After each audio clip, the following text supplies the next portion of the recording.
Rolling, rolling, rolling, all the rivers are swollen. Good evening. How boring. Welcome to the Australian Poetry Hall of Fame. I'm Thundercloud. Mum calls me James, washing away the garbage, leaving rainbows after rains. Let's have some fun and linguistic games.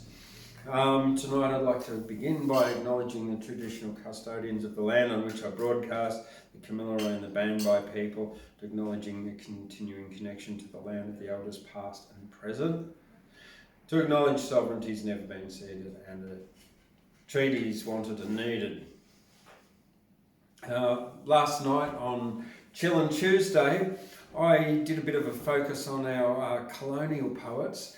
Some anonymous ones, particularly convict poetry, and so if you go there onto our channel here on YouTube, Chill Tuesday, and check out last night's episode, the 30th of May, you'll hear some really cool old Australian poetry. And I'm going to continue on that theme tonight, starting with this one, anonymous, circa 1800. Following the suppression of the Irish Rebellion of 1798, the British government sent many of these insurgents as prisoners, that would be prisoners of war in other words, to New South Wales after summary trials, and sometimes without trial at all. The first of these political convicts arrived at Sydney during the year 1800. And this is a little poem called The Irish Exile. Adieu, my own dear Erin, receive my fond, my last adieu. I go, but with me bearing a heart that is still true to you. The charms that nature gave thee with lavish hand shall cease to smile, and soul of friendship leave thee ere I forget my own green isle. And that's from the Exiles' Farewell, circa 1800, a broadside of which there's a copy in the Cambridge University Library, apparently. So I'm reading this from a book, The Australian My Kind of Country, Yarns, Legend and Ballads by Bill Wannon. It's actually two books in one. The second part of the book's dedicated to sort of Australianism, language, poems and that kind of stuff. But it's also not just poems, it's also prose and little snippets of history and other kinds of writing in here. The next one, though, I'm going to read out is, again, quite a famous poet, Frank the Poet, aka Frank McNamara. Just on that note about the Irish there in beginning to send Irish prisoners of war out from 1800, the Castle Hill Rebellion, which I think I read a bit about it last night too, was in 1804 at Castle Hill in Sydney, and you had 1,000 Irish prisoners of war, convicts, rebelled, and I think 300 at the time were all together, and they were murdered. 39 of them were murdered by English redcoats, and they were conspiring to take a whole lot of ships and take over the ship, sail back to Ireland and continue fighting with the resistance. So it was quite a political thing to send them out here to Australia. Then one of the, this is, Frank the Poet, Frank McNamara. It's quite a long one here, but it's called A Convict's Tour of Hell. So Frank McNamara, or Goddard, not sure, who won the sobriquet Frank the Poet from admiring convicts, was transported to New South Wales in the early 1820s, probably for forgery, according to Geoffrey C. Ingleton in the True Patriots War. He served in several convict districts, both on the Australian mainland and in Van Diemen's Land, aka Tasmania.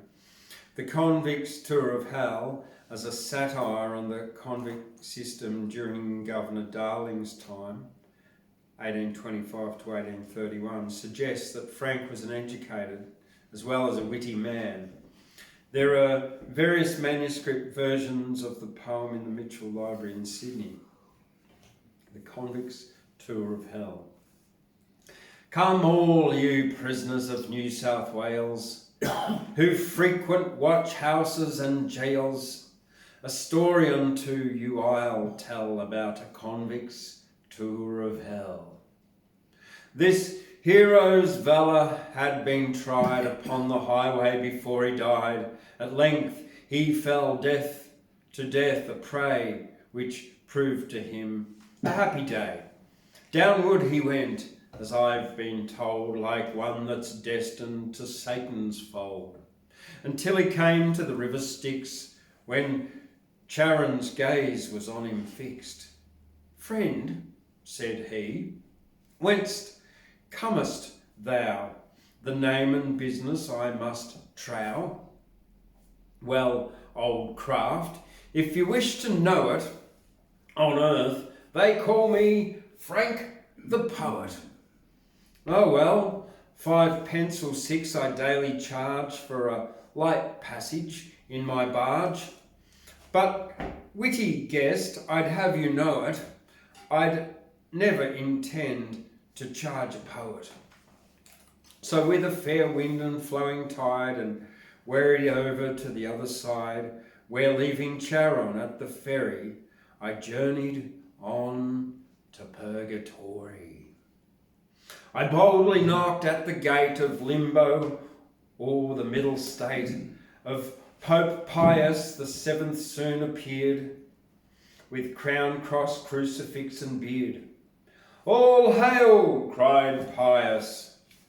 But why this visit? It's never Frank the Poet, is it? Yes, and as for heaven I am not fitted, I hope in here to be admitted. Then said Pius, vain are all your hopes, for this is a place for priests and popes. And as it's a crib of our own invention, we haven't got the least intention to admit such a foolish elf, who scarce on earth could bless himself.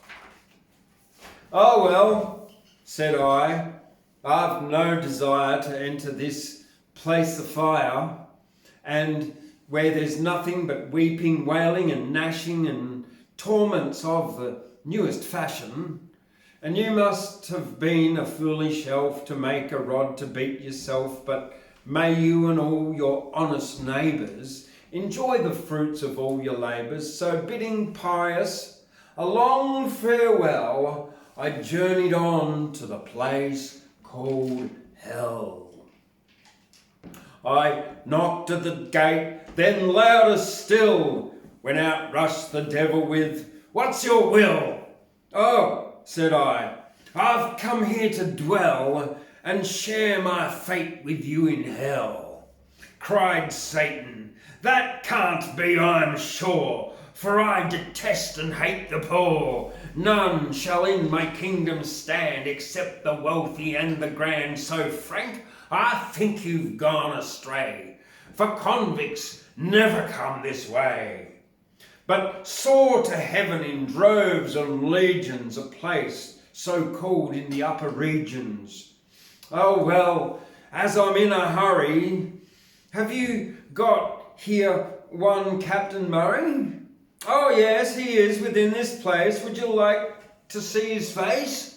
"No, heaven forfend that I should view him, for on the board the Phoenix Hulk I knew him. But who is that in yonder blaze, on fire and brimstone seems to graze?"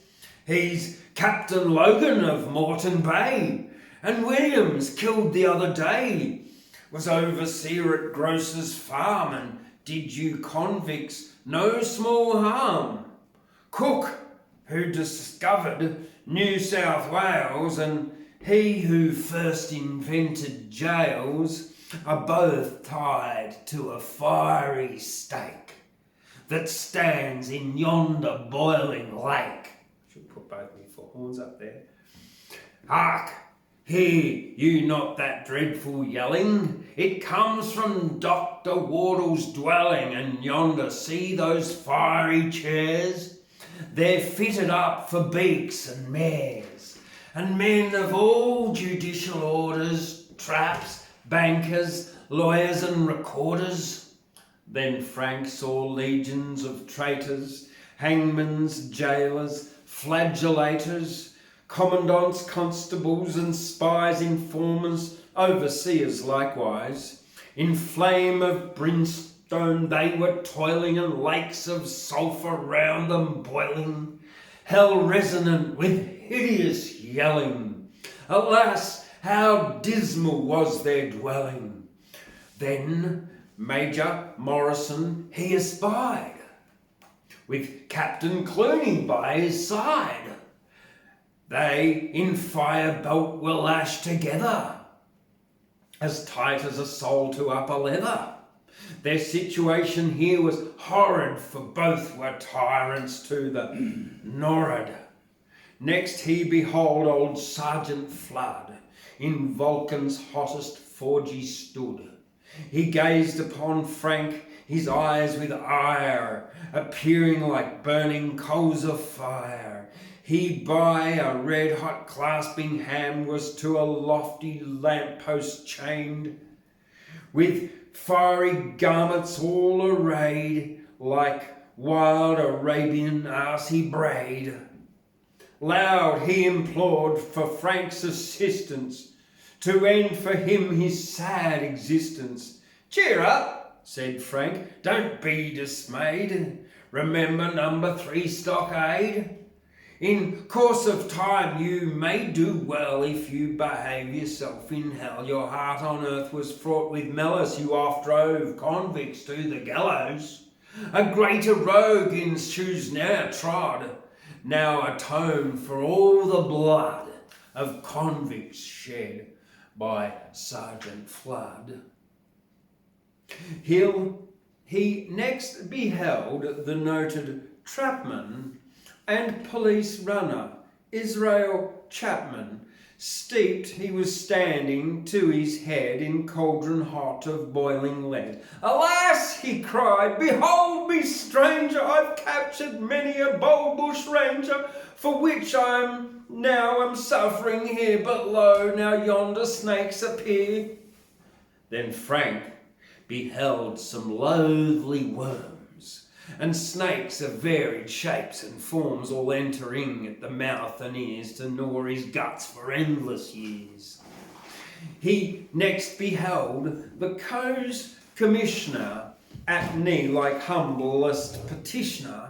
Satan, he cried, my life is ended. For many years I've superintended the agricultural Co's affair, but if you doubt the hopping colonel at Carrington, you'll find my journal, careful writ out in black and white.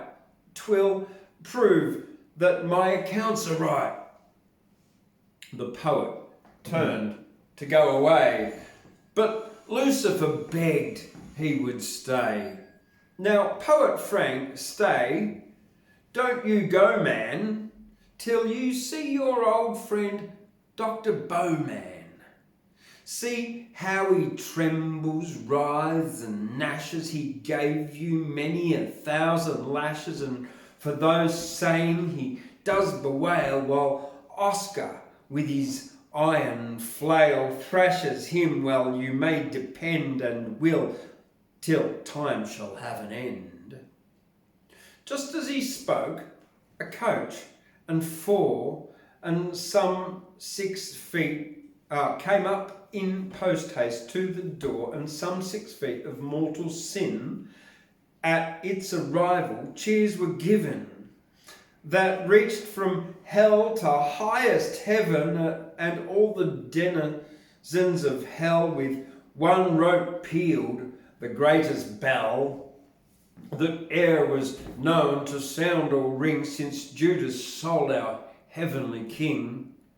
Drums were beating, flags were hoisting, Never before was such rejoicing, dancing, singing, joy and mirth in heaven above and on the earth. Straightway to Lucifer Frank went to learn what these rejoicings meant. Of sense, cried Satan, I'm deprived, since Governor Darling has arrived. Brimstone and fire I've ordered him, and Vulcan has his tools in trim, and now I'll find a fixed abode, and Colonel Wilson's on the road. Don't go, Frank, till you see the novice, the Colonel from the post office. Sir, answered Frank, I'm satisfied to learn that he is to be tied and tortured in this world of fire. With your leave, sir, I'll now retire. Then, after travelling many days over fiery hills and boiling seas, at length he found that happy place where all the woes of mortals cease. And rapping boldly at the wicket, says Peter, show your certificate. Or, if you have got none to show, pray, who in heaven do you know? Why, sir, I know Jack Donahue, and Johnny Troy and Jenkins too, whose backs by scourgings have been mangled, and at last by Jack Ketch were strangled. Pete, the son said, let Frank in, for he truly is purged of sin. Altheo, in convict costume dressed, here shall he be a welcome guest. Enoch, go with him to Job, and put him in a silken robe. St. Paul, go to the flock straight away, and kill a calf or two today. Tell Abraham, and likewise Abel, in haste to lay the banquet table. For we will make a grand repast, since Frank the poet has come at last. Soon Moses came, likewise Elias, John Baptist and his pal Matthias, with many saints from foreign lands, and with the poet all shook hands. Through heaven's concave curfew rang, and hymns of praise they loudly sang, and while they glorified their theme, I woke and found it was a dream. Yeah. Famous. Yeah. Famous.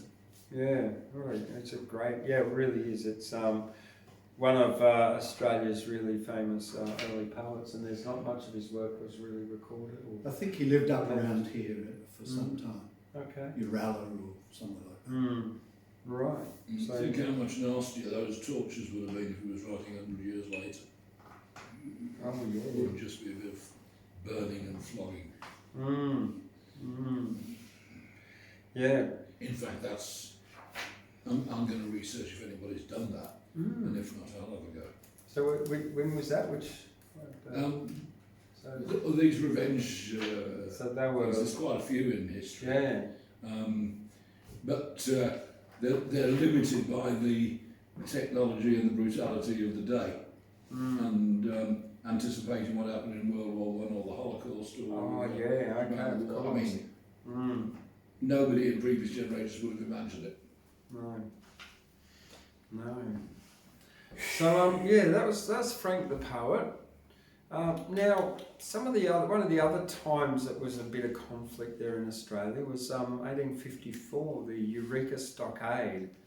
Now, what happened then? The government of the time had put the gold licence up to, I think, £20, and most of the miners couldn't afford that. Well and truly couldn't afford that.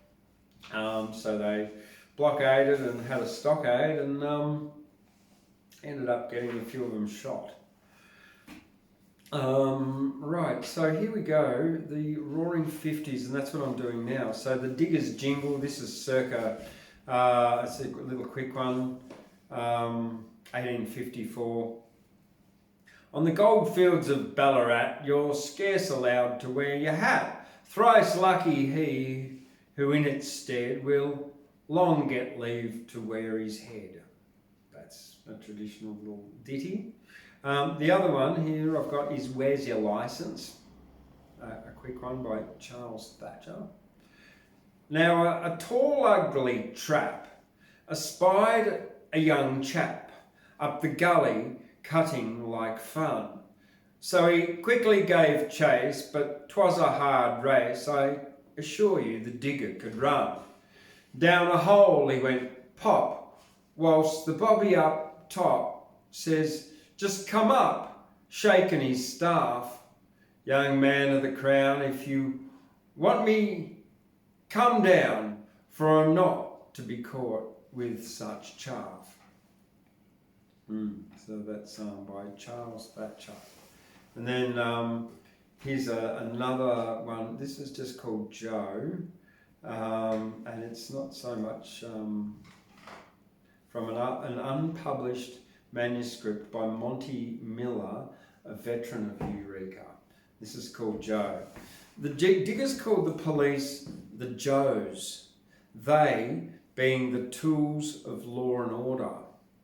For Charles Joseph La Trobe in the same way.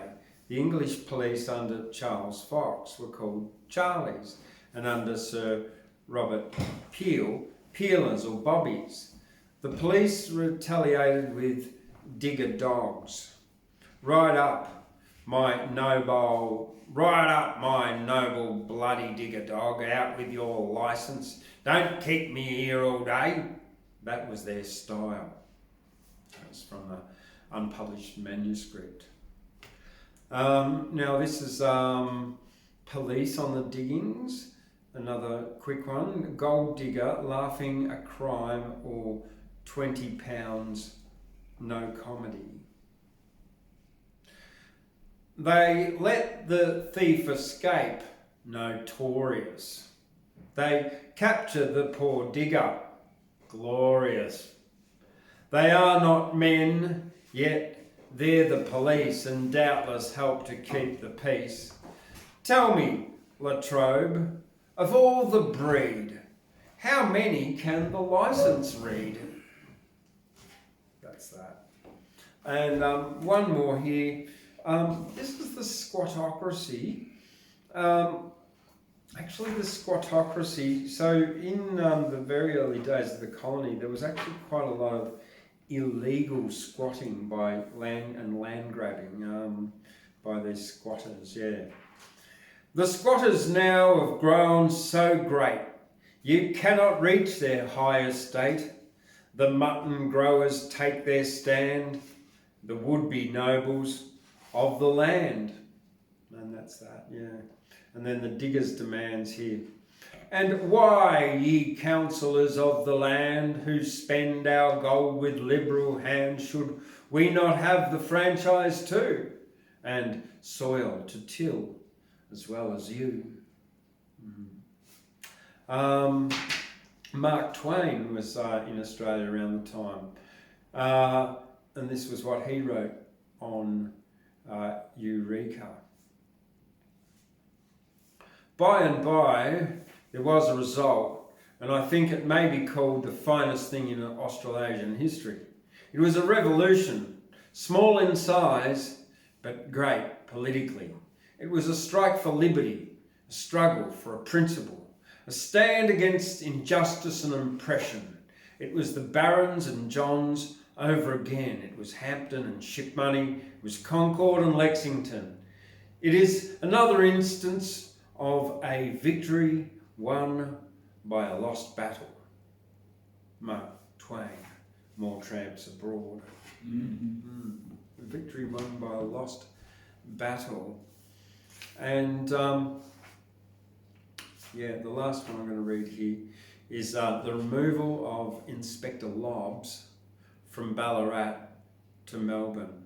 It's a song after the style of the Soldier's Tear, which I don't know, so I'll just read it out. Upon the hill he turned to take a last fond look of the diggers who were washing up near the bridge there at the brook. He heard the cradles rock so familiar to his ear, and the inspector leaned against the fence and wiped away a tear. Around the blessed creeks and diggers took your sight of the inspector standing there and jode with all their might. But he was too far off their insolence to hear. He still kept leaning against the fence and brushed away a tear. He turned and left the spot. Oh, do not deem him weak. And new were the inspector's togs, and quite plump was his cheek. Go watch the jolly style those coves live in up here. Be sure that those who have to leave will wipe away a tear.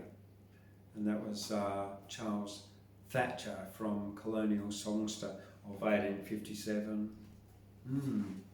Well, that's it for, from Bill Wannan's The Australian, My Kind of Country. This book was, I think, first published in 1954, and then republished this version in 1974, 20 years later. Like Nancy Keating and Douglas Stewart, Bill Wannan was a great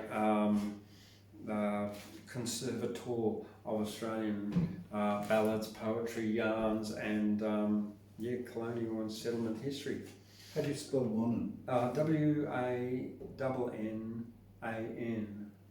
Yeah, there's this one. He also wrote that other one that I've got out there, Robust or Ribald and Rude Rhymes or something like that.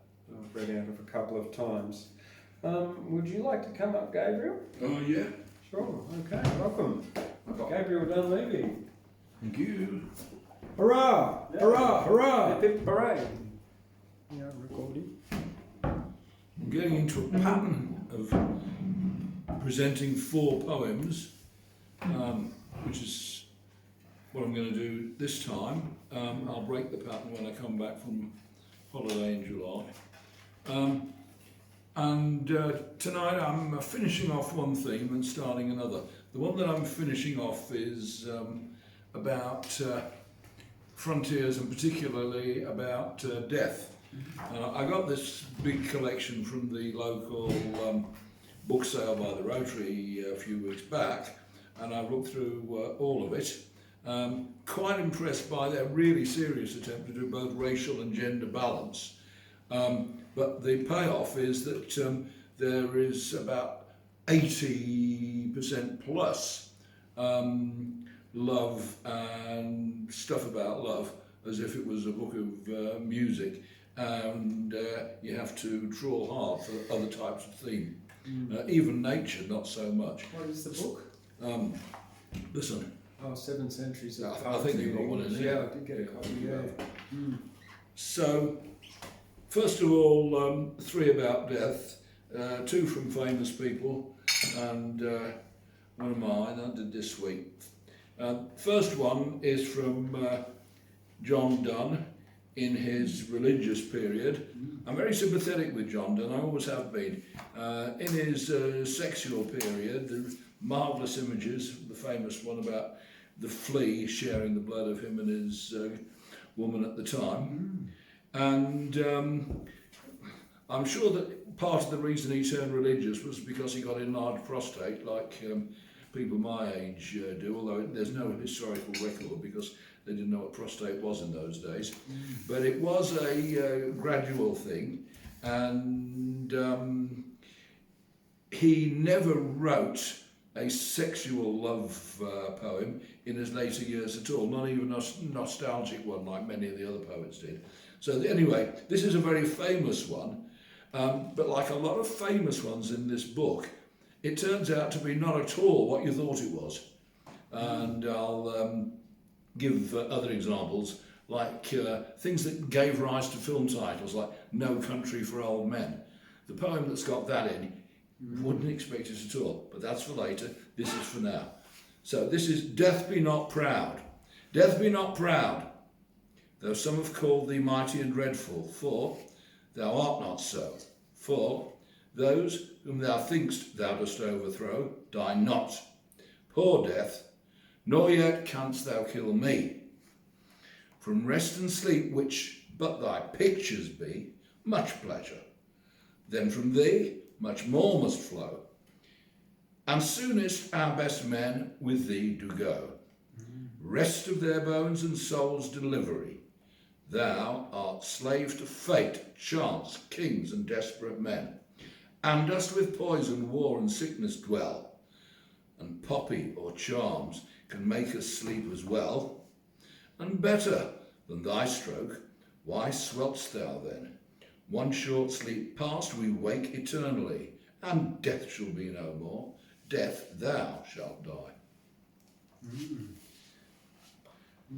Truly a classic, Yeah. one. Yeah, he's one of those who, when he hits a nail on the head, it's really hit.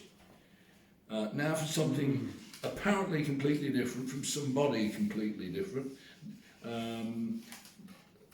namely Alfred Lord Tennyson, who was writing in the Victorian period, mid-19th century, poet laureate, and most of his stuff is reads like Latin, and it's in iambic pentameters.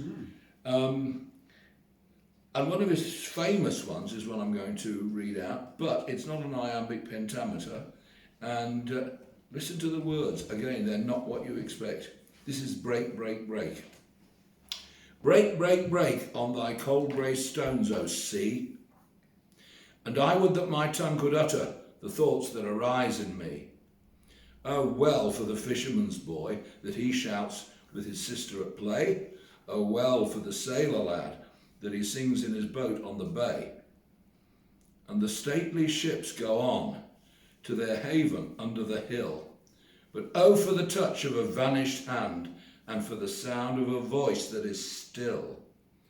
Break, break, break at the foot of thy crags, O sea, but the tender grace of a day that is dead will never come back to me.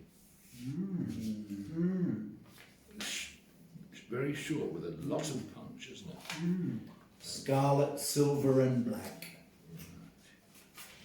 He always is, isn't he, Tennyson? When he's good, he's very, very good.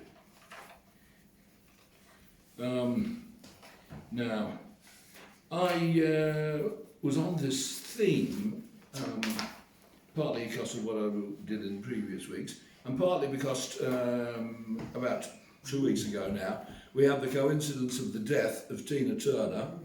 And she was drowned in more praise after death than the praise that she got, which was more than most other singers ever got in life. On the one hand, and within 48 hours, I think before, Rolf Harris died. And so I think there is a balance between those two, as will become clear when I read out this poem, which is called All's Well That Ends Well, or Not. All's well that ends well, Shakespeare's play, often quoted as true, but may I say, 2 deaths last week made me wonder if in that our bard did blunder. First consider Tina Turner, Queen of Rock, a life affirmer, iconically left abusive Ike, then scaled the heights needing no mic, loved, admired, copied in awe for 2 decades, but how much more she would have done had she been free instead of married tragically. Ended well, of course she did.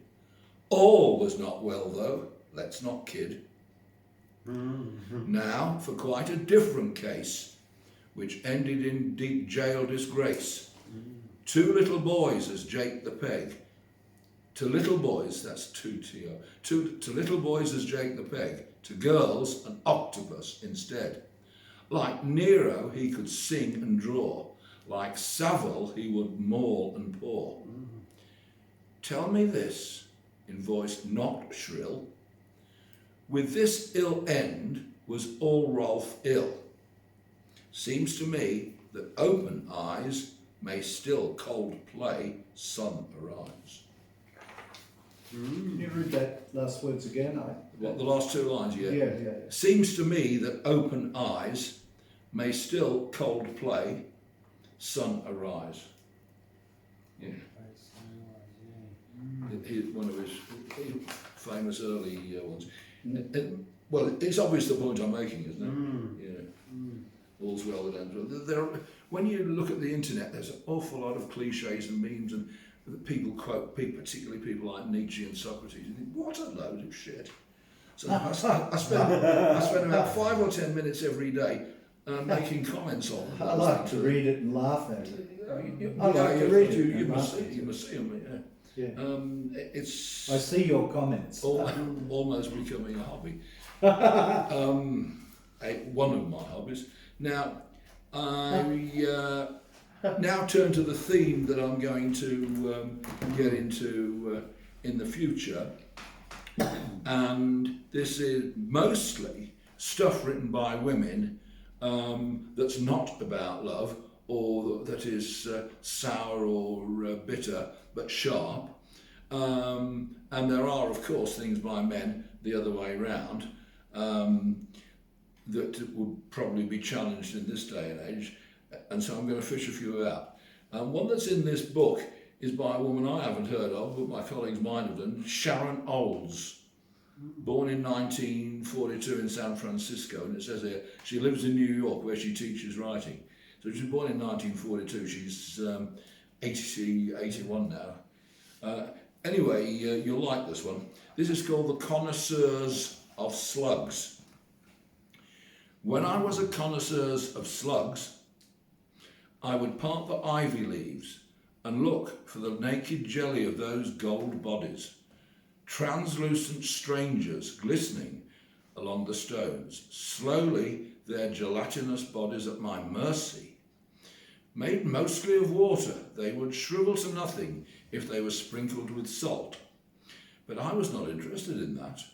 What I liked was to draw aside the ivy, breathe the odour of the wall, and stand there in silence until the slug forgot I was there and sent its antennae up out of its head, the glimmering umber horns rising like telescopes, until finally the sensitive knobs would pop out of the ends, delicate and intimate. Years later, when I first saw a naked man, I gasped with pleasure to see that quiet mystery reenacted, the slow, elegant being coming out of hiding and gleaming in the dark air, eager and so trusting you could weep. That is fucking good, that is. Mm-hmm. Yeah. That's a really interesting individual angle. And What was her name? Humour. Sharon Old. Sharon Old. Yeah. Okay. I'm looking around that as well. All right. Thank you very much. Very, very, very soon we'll get Ashley up here. Here we go. This is one by, of all people, Michael Jackson. The Michael Jackson, yeah. So something that he wrote, I guess, I think around about 1997. This one, yeah. It's called "They Don't Really Care About," or "They Don't Care About Us." All I want to say is that they don't really care about us. Don't worry about what people say. We know the truth. All I want to say is that they don't really care about us. Enough is enough of this garbage. All I want to say is that they don't really care about us. Here we go. Skinhead, deadhead, everybody gone bad, situation, aggravation, everybody, allegation in the street, on the news, everybody, dog food, bang, bang, shot dead, everybody's gone mad. All I want to say is that they don't really care about us. All I want to say is that they don't really care about us. Beat me, hate me, you can never break me, will me, thrill me, you can never kill me, Jew me, sue me, everybody do me, kick me, kite me, don't you black or white me, all I want to say is that I don't really care about us. All I want to say is that they don't really care about us. Tell me what has become of my life. I have a wife, 2 children who love me. I'm a victim of police brutality now. I'm tired of being a victim of hate. You're rapping me of my pride. Oh, for God's sake, I look to heaven to fulfill its prophecy. Set me free. Skinhead, deadhead, everybody gone bad. Trepidation, speculation, everybody allegation in the sweet on the news. Everybody dog food. Black man, blackmail, throw the brother in jail. All I want to say is that they don't really care about us. All I want to say is that they don't really care about us. Tell me what has become of my rights. I am invisible 'cause you ignore me. Your proclamation promised me free liberty. Now I'm tired of being the victim of shame. They're throwing me in a class with a bad name. I can't believe this is the land from which I came. You know I really do hate to say it, but the government don't want to see. But if Roosevelt was living, he wouldn't let this be. No, skinhead, deadhead, everybody gone bad. Situation, speculation, everybody litigation. Beat me, bash me. You can never trash me, hit me, kick me. You can never get me. All I want to say is that they don't really care about us. All I want to say is that they don't really care about us. Some things in life they just don't want to see. But if Martin Luther was living, he wouldn't let this be. No, skinhead, deadhead, everybody gone bad. Situation, segregation, everybody allegation in the street on the news. Everybody dog food, kick me, kike me, did you wrong or right. All I want to say is that they don't really care about us. That's that, yeah. God, if all this stuff was as good as that, Yeah. all by it, I know. that is just far beyond anything I know. It really is. I sort of was, I stumbled upon it this morning, and I'm listening to it. I'm like, wow! And then and it was actually how I stumbled on it. It was a cartoon of mice, like a cartoon mice, all in a city, all sort of, swarming on the roads, driving and living life as sort of, in that sort of consumer city sort of thing. And it was that song, but with a different voice. And I thought, oh, I like that song. I don't know how to listen to it. And then as I'm looking and reading the lyrics, I'm like, wow. He's really like on the ball there. So yeah, written quite later on in his, fairly later on in his career, yeah, because it was would have been, I don't know, can't remember. He had enough command of his life and career by then to go that way. Yeah, if he had chosen, I wish he had. Yeah, and there's like by that stage, he was extremely, white and all changed. But these a film clip, the film clip that goes with it is a prison version with all the inside a prison. I don't know if it's set up or not, but anyway. So Ashley, you're ready. I'm ready. Thank Ashley Albanese here. Very welcome. Well, if you were Irish scum, Catholic scum, dragged out of a bog, you weren't considered a prisoner of war. You, to the English mind, were a terrorist fighting against the glories of the empire. And that went on for many centuries, and as with all things in life, it was complicated. What have I been reading? I've been reading Images poetry, picture of gentlemen who would enjoy some bracing evening snowstorms at Gyra.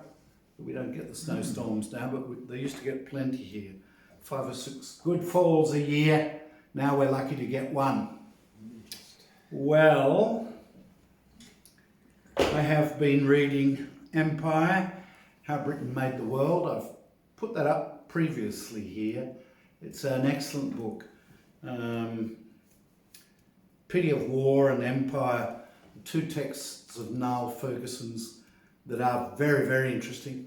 I find the fact that Queen Victoria sent out a Catholic head of law to the subcontinent, to India, to oversee justice, seer and see justice, equal for black men, yellow men and white men.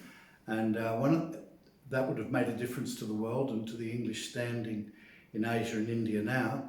And one of the people who railroaded that, led the campaign against that justice and ethic of justice, was the great writer who I often talk about, Rudyard Kipling. So I discovered that in Niall Ferguson's Empire. Well, before I get carried away, I should introduce my friends. Hypothesis, implication and parameter. Yes, there they are. And if one is philosophical, one can make a Z, the last letter of the alphabet. We hope not. We hope not. I had planned to sing this once again. I've done it 2 or 3 times here. Curiously enough, it fits in with the mood of the night and with James's explorations. It's Hugh McRae's best poems, and it's his poem about Sydney town history, which has a lot of personal meaning for poor little me.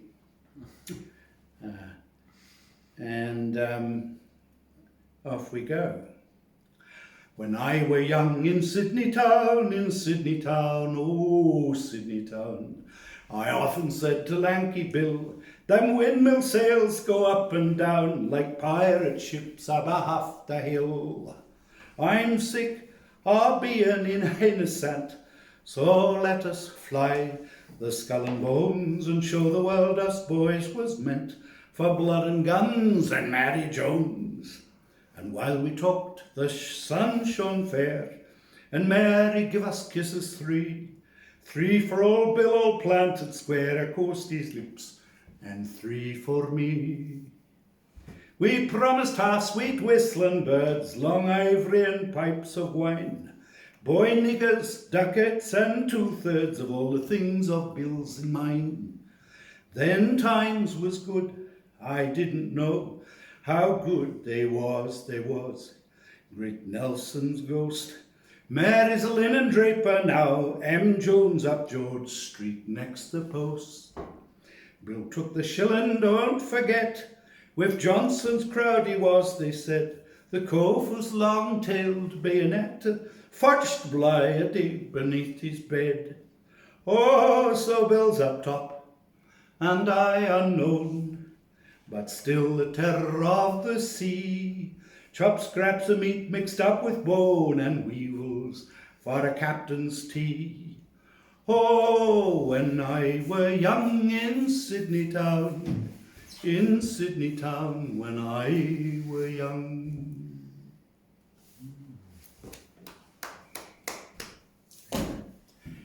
Hugh McRae was quite a figure of Australian LORE. High culture, low culture, middle culture. He seems to have known every bugger and their dog, and he has a range of writing which goes from the truly excellent to the slip-slop, sugary maudlin, I think, but we're all human, and so it goes. Here's a picture of Mr. Maloof that Jeff Smart did of him. And Jeffrey said, I watched a documentary about him, and Jeffrey said, David said, Jeffrey's got me shown as a person with dark chthonic forces coming up in a pipe out of a little hole in the earth, which isn't too bad a metaphor for David Maloof. During the week I picked one of his poems, as I often do, and I wrote it out longhand with a philosophical ramble in another coloured biro as I was writing it. I'll give you the ramble and the poem one other night, but just tonight the poem was the early farewell or hello to his grandmother at my grandmother's, from his first collection, I think, Interiors for Poets. An afternoon late summer, in a room shuttered against the bright envenomed leaves, an underwater world where time like water was held in the white arms of a gilded clock, And my grandmother, turning in the still sargasso of memory, wound out her griefs and held a small boy prisoner to weeds and corals while summer leaked its daylight through his head. I feared that room, the parrot screeching soundless in its dome of glass, the faded butterflies like jewels pinned against a sable cloak, and my grandmother winding up the skeins I held like trickling time between my outstretched arms. Feared most of all the stiff, bejewelled fingers pinned at her throat, or moving on grey wings from word to word, and feared her voice that called down from their gilded frames the ghosts of children who played at hoop and ball, whose spindrift faces the drowned might wear such smiles, looked out across the rack and debris of the years to where a small boy sat, as they once sat, and held in the wide ache of his arms all time like water, and watched the old grey hands wind out his blood. You wouldn't think it, but it's really quite a Brisbane poem, that. As I was writing it out during the week, I thought, why envenomed, bright envenomed leaves? Then that is a sensation one often has at Brisbane. And I had to look up Sargasso Sea. Evidently Sargasso Sea is a movement or turbulence that doesn't have any shores or banks or delimiting. It's also the title of a quite famous novel by a woman about Reese, 30 years ago, from the told from the point of view of the mad woman in Jane Eyre in the process of her going mad. Is that Jean Reese? That's Reese. the one, yeah. Yeah, I haven't read that. Everyone and their pussycat recommends that. It is. I've jumped from dogs to pussycats. She's a very good writer, Jean Reese. I particularly like her work. Well, I shall finish tonight by opening serendipitously this little book of Jeff Page's. I'm not sure if Jeff's still alive, but he's a poet of ambience from the place just below us if we do a big kangaroo jump down into the semi-tropics of the Clarence Valley. And I'll pick tonight page 24-25, Coloratura. Coming from a family of opera lovers, I suppose I've got the right title. The groans of love at 3 a.m, a rickety hotel, spindled on a spine of stairs, a block from the Bull Mick, Italian maybe. She moans towards climax and holds us fixed, next door, involuntary voyeurs. A fleshy prima donna in her prime, each breast a handful, lifted thighs, her straight man in between, bringing her to it 5 or 6 times before dawn. Champagne and wireless in occasional spaces, her voice only. A half-hour illusion of sleep, and then again the throaty cry, soaring to coloratura. Stiffly we lie in cold damp sheets and listen. So much, so little space between 2 faces of a wall. Oh, it really was about opera, as that's the verb to work in Latin. Well, there we go, the depths of Baudelairean sensuality from the riverbank of the Clarence. And I should say that that indeed is coloratura. He's a good writer, Jeff Page. Yep, Jeff is 82. Oh, He's 82. well, yeah, strong. Jeff grew up on the Clarence River in New South Wales. He's based in Canberra. He's published 25 collections of poetry, as well as 2 novels, 5 verse novels, and several other works, including anthologies, translations, and a biography of jazz musician Bernie McGann. He retired at the end of 2001 from being in charge of the English department at Narrabundah College in the ACT, a position he held from 1974. He was an honorary visiting fellow at ADFA from the Australian Defence Force Academy. From 1988 to 2019, he's won several awards, including the ACT Poetry Award, Grace Leven Prize, Christopher Brennan Award, Queensland Premier's Prize for Poetry, Patrick White Literary Award. His book 1953 was shortlisted in the 2014 Prime Minister's Literary Award. He's also winner of the ACU Poetry Prize in 2017. So that's just a brief. Bit of an impressive set of rounds. Yeah. And he's part of the famous political family of the Clarence. Okay. Earl Page's family. Right. So rally on that family tree. They're a significant family politically in Australian history. So he's also run the poetry series Poetry at Beyond Q and Jeff's Jazz at Smith's for many years. As well. So okay. So what have I got for you tonight of my own personal poetry here? That's exactly what I'm going to pull up right now. Not a lot that I wrote this week.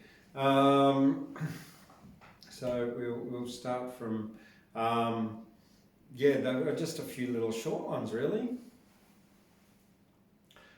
The road of youth is a freeway which climbs a mountain.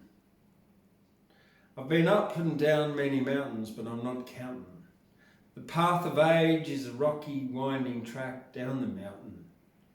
How many incarnated lives I've had, I am not counting. That's a little short quatrain. Here's another one, just a quote, one of my Thundercloud quotes. The left and right, upside and down, are just different perspectives of the same schizophrenic clown. Yeah, nice. Yeah. I actually had you a lot in mind when I was writing that one. Thank you. I find that flattering. Yeah, it's like, left, what are they? The blue and the red are the same, are on the same bird.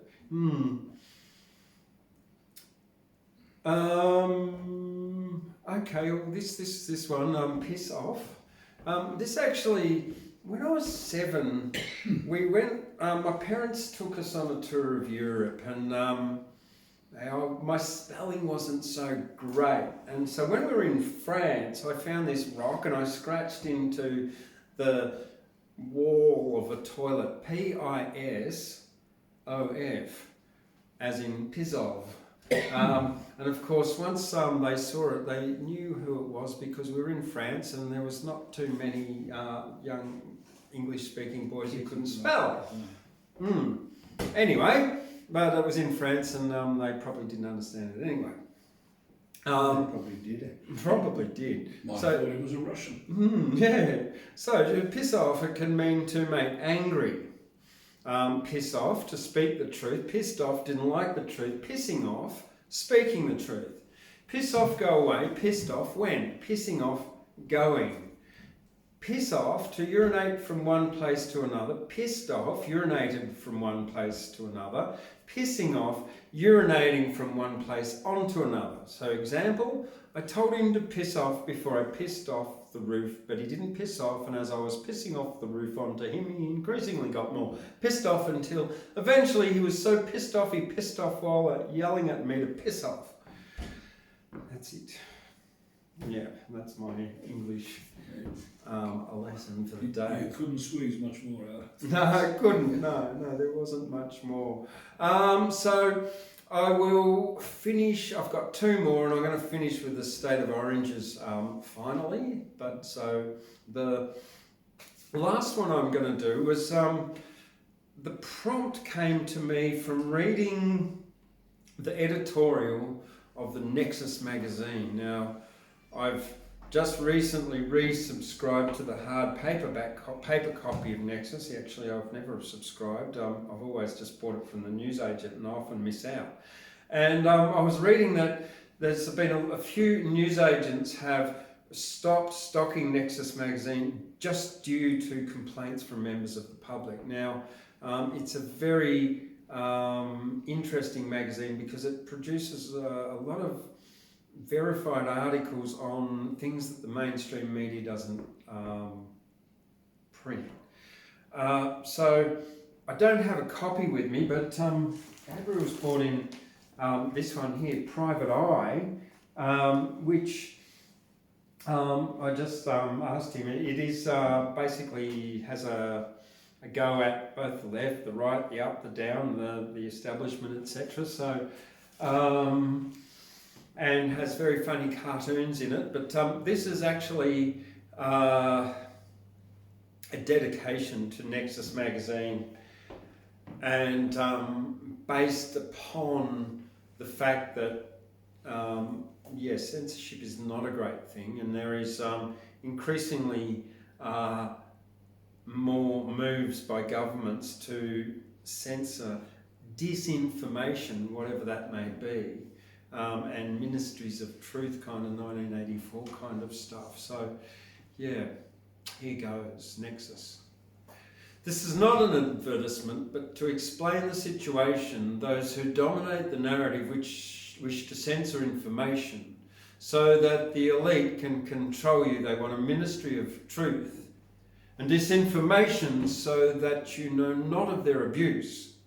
When the narrative is controlled, there is much less dissent, less discussion of corruption and the one world government, less awareness of the private-public partnerships and bribes. So read a Nexus, or even better, you can subscribe, because Nexus magazine sorts the tree frogs from the toads. I fully endorse the editorial content of Nexus and its editor, Duncan Rhodes.